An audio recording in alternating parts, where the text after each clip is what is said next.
Hello everyone, welcome to my channel nursing Sakhi. आज के इस वीडियो में आप सबका स्वागत है और आप ही के क्वेश्चन का आंसर देने के लिए मैं ये वीडियो बना रही हूँ।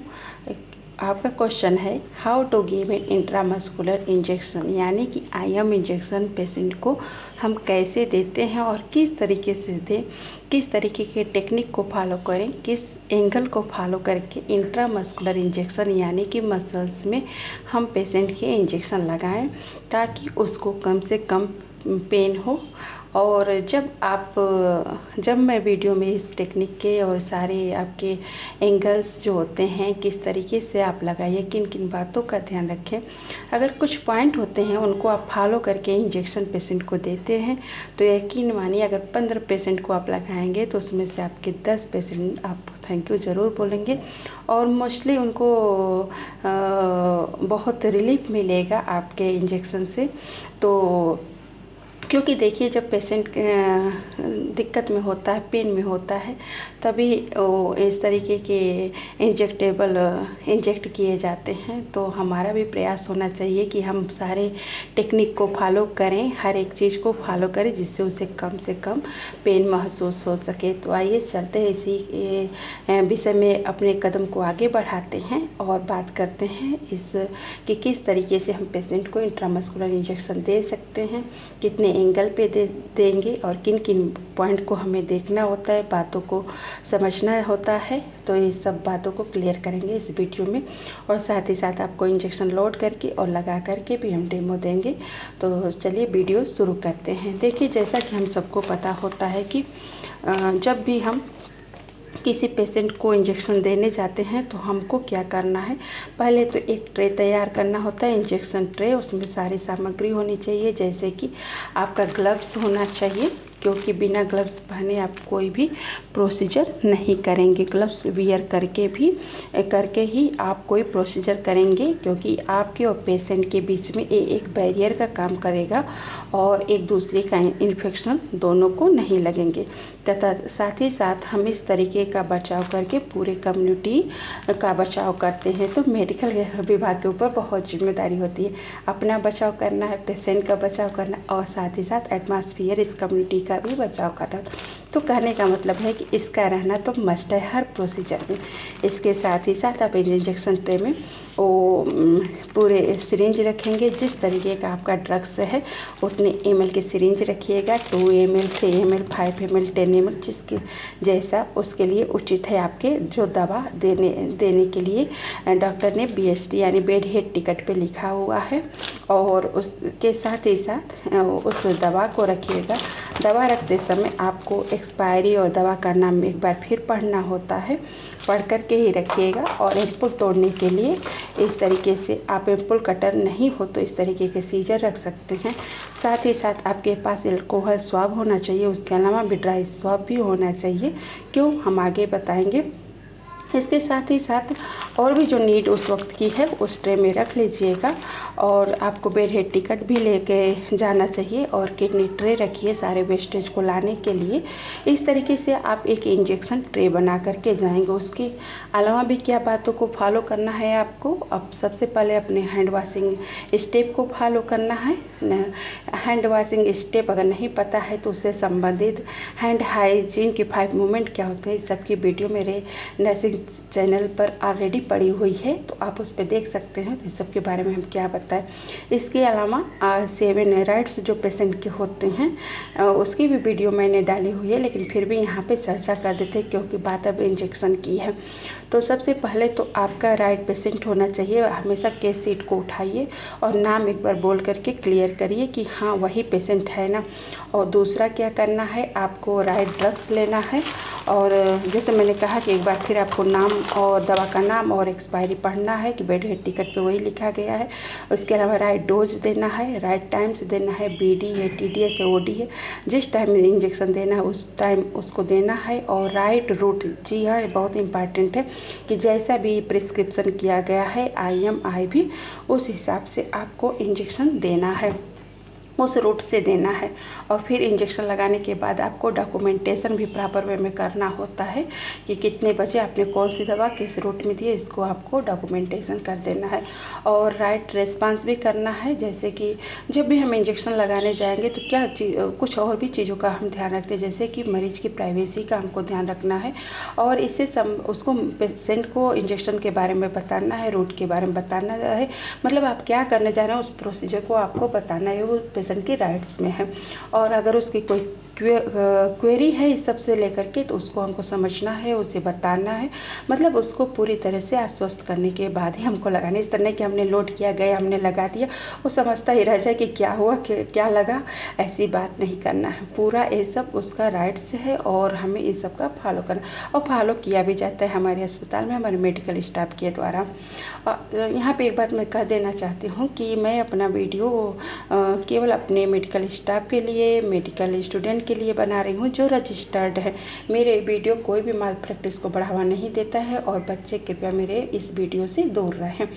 तो इस तरीके से जब भी आप प्रिस्क्रिप्शन आपको पढ़ना है रिटन में जो डॉक्टर ने लिखा है तभी आपको देना है और उस पेशेंट को ही देना है, अनदर पर्सन को नहीं देना है। और कभी भी जब रिटन ना हो तो भी आपको दवा अपने मन से नहीं देनी है। तो ये सब कुछ जानकारी रही। इंजेक्शन देने से पहले आपको क्या क्या चीज़ों को प्रॉपर वे में समझना पड़ता है। अब क्या करना है, चलिए हमको इंजेक्शन अब लगाना है। जैसे मैंने आपसे कहा था कि ये वीडियो आज इंट्रामस्कुलर इंजेक्शन देने के बारे में है, तो हमें क्या करना है, ग्लव्स वियर कर लेना है। चलिए ग्लव्स के बारे में मैंने बता दिया, जो लगाएं वो ज़रूर पहन लेंगे। और इसके लिए आपको अपने के अच्छे से किडनी ट्रे जो होती है उसमें दवा को तोड़ लेना है। मैंने सीजर से तोड़ करके ऑलरेडी यहाँ पे एक एम्पुल रख लिया है आपको दिखाने के लिए। और सिरिंज को हमेशा बताते हैं ओपन करने के लिए आपको इस तरीके से नीडल की तरफ से नहीं बल्कि पिस्टन की तरफ से ही ओपन करना चाहिए। तो मैंने यहाँ पे ओपन करके एक सिरिंज रख ली है जो मेरे इस दवा के लिए प्रॉपर सिरिंज है। मैंने अच्छी सही सिरिंज का चुनाव कर लिया है।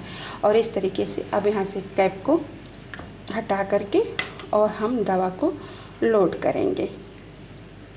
इस तरीके से आप पीछे की तरफ खींचते जाइए, आराम से, बिल्कुल आराम से दवा आपके सिरिंज में भरती चली जाएगी, कोई दिक्कत की बात नहीं है। लेकिन हाँ, जो बिगनर्स हैं उन्हें तो प्रैक्टिस करनी पड़ेगी। देखिए पूरी दवा आ गई ना, एक बूंद भी नहीं बचा है, देख सकते हैं। और इस तरीके से एम्पुल को आपको किडनी ट्रे में रख लेना है। अभी मैं एम्पुल से संबंधित सवाल भी पूछूंगी। और अब जानते हैं ये दवा तो आ गई सिरिंज में। अब यहाँ पे हमको हल्के से टैप टैप करना है ताकि सारी एयर एक जगह इकट्ठी हो जाए। और इसको स्ट्रेट, नीडल को स्ट्रेट रखते हुए हम सारी एयर को इस तरीके से निकाल लेंगे। इस तरीके से देखिए सारी एयर को हमने निकाल लिया। अब इस सिरिंज में टैप टैप करके फिर देख लीजिए कोई कहीं भी एयर तो नहीं है, नहीं तो फिर हमने कैप को लगा दिया ताकि कैप बहुत सिरिंज नीडल जो होती है वो बहुत शार्प होती है। कैप तुरंत लगा दीजिए, किसी को भी इससे हार्म ना होना, आपको ना आपके पेशेंट को। आप देख सकते हैं इस तरीके से कि इसमें कोई भी एयर नहीं है।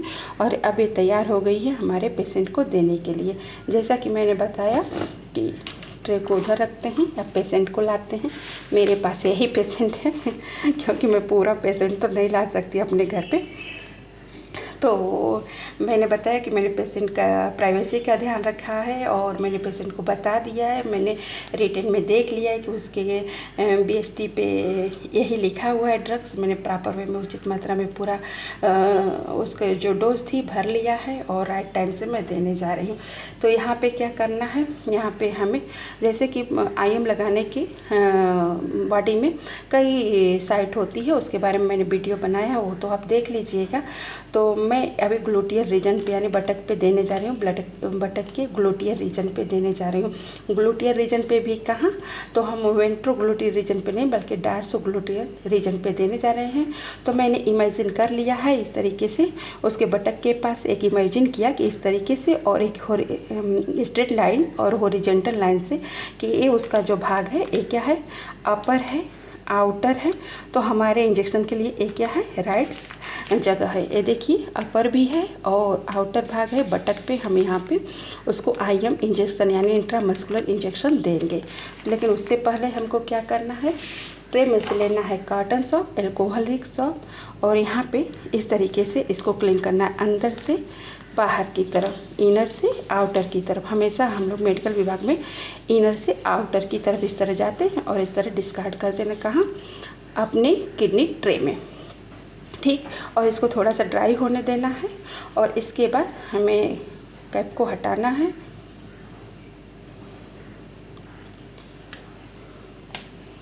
और इस तरीके से थोड़ा सा यहाँ थोड़ा हम मसल्स को होल्ड कर लेंगे, हल्का सा इस तरह होल्ड कर सकते हैं, कर लीजिएगा।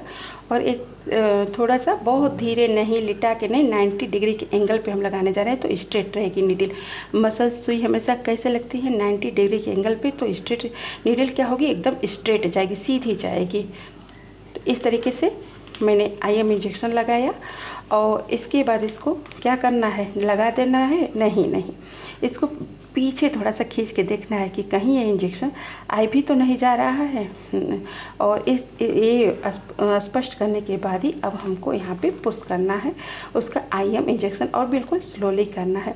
IM और IV इंजेक्शन में यही फ़र्क होता है कि IV इंजेक्शन जो होता है वो ब्लड के साथ सर्कुलेट करता है तुरंत, और उसका एब्जॉर्प्शन हो जाता है और जल्दी से उसका फंक्शनल रिएक्शन पेशेंट में आ जाता है। लेकिन जो IM इंजेक्शन होता है वो मसल्स में एब्जॉर्ब होता है और इसका असर देर तक रहता है, इसीलिए IM और IV का मैंने यहाँ पे फ़र्क भी आपको बताया। अब क्या करना है, मैंने कहा ना एक ड्राई कॉटन भी रखना है। अब यहाँ पे हम ड्राई कॉटन लेंगे और बिल्कुल हमें न रगड़ना है, न मलना है, कुछ भी नहीं करना, हल्का सा इस कॉटन से प्रेस कर देना है बस, और कुछ नहीं करना है।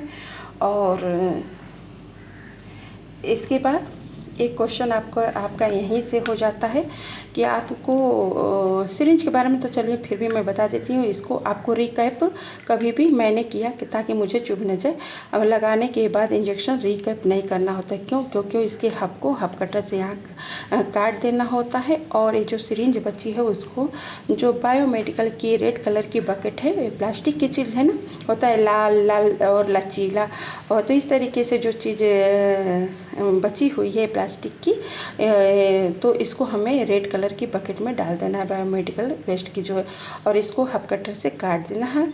और जो वाइट कलर की बीन होती है, इसमें जो शार्प चीज़ है, तो जो प्लास्टिक की वाइट कलर की बीन रहेगी उसमें जाएगा इसकी नीडल। और इसके साथ ही साथ एक क्वेश्चन आपके लिए कि ये जो मैंने दवा लोड कर ली है, तो ये कांच की शीशी मेरे हाथ में पड़ी हुई है, तो इसको हमें बायोमेडिकल के किस डस्टबिन में डालना चाहिए। और साथ ही साथ मैंने टाइप ऑफ इंजेक्शन में आपसे एक क्वेश्चन पूछा था कि इस तरीके से अगर ग्लव्स का जो रैपर निकलता है, जो सिरिंज से इस तरीके से सिरिंज निकालने के बाद रैपर निकलता है, उसको हमको बायोमेडिकल के किस कलर कोडेड डस्टबिन में डालना चाहिए। तो उसका आंसर मैं इस वीडियो में दे देती हूँ कि हमें हमेशा इसमें कोई इन्फेक्शन नहीं होता है, तो जो काले कलर की बिन होती है, डस्टबिन होती है, उसमें हमें डालना चाहिए, क्योंकि इसमें किसी भी प्रकार का कोई भी इन्फेक्शन नहीं होता है, तो हमें उसमें डाल देना चाहिए। तो यानी ये ब्लैक कलर के बिन में ये सब रैपर जाते हैं, ठीक। और ये प्लास्टिक की चीज़ थी, तो ये रेड कलर की बायोमेडिकल डस्टबिन में गई। ये वाइट कलर का जो प्लास्टिक का होता है उसमें जाएगा, क्योंकि ये नीडल शार्प होती है, तो कहीं से निकल के किसी को चुभ न जाए, इसीलिए प्लास्टिक के वाइट कलर की जो बीन होती है शार्प चीज़ों के लिए, उसमें डालिएगा। और हब कटर से काटने के बाद, और इसको किसमें डालना है, इसको आप सब बताएंगे, यही आज का क्वेश्चन है। और इसी के साथ जो अगली वीडियो होगी इसका आंसर हम भी देंगे, आपको अगली वीडियो में देंगे, जब हम IV ड्रिप आपको लगाना सिखाएंगे और उसमें आपको क्या क्या ध्यान रखना चाहिए, इन सब बातों के बारे में जानकारी देंगे। तो उसमें मैं इसका आंसर आप सबको दूंगी।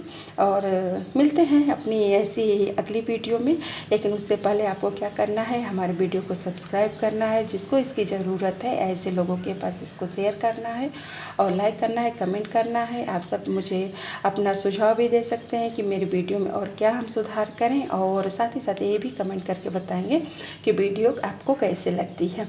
तो मिलते हैं ऐसे अपने अगली वीडियो में, तब तक के लिए have a good day. Thank you all of you. Bye bye bye.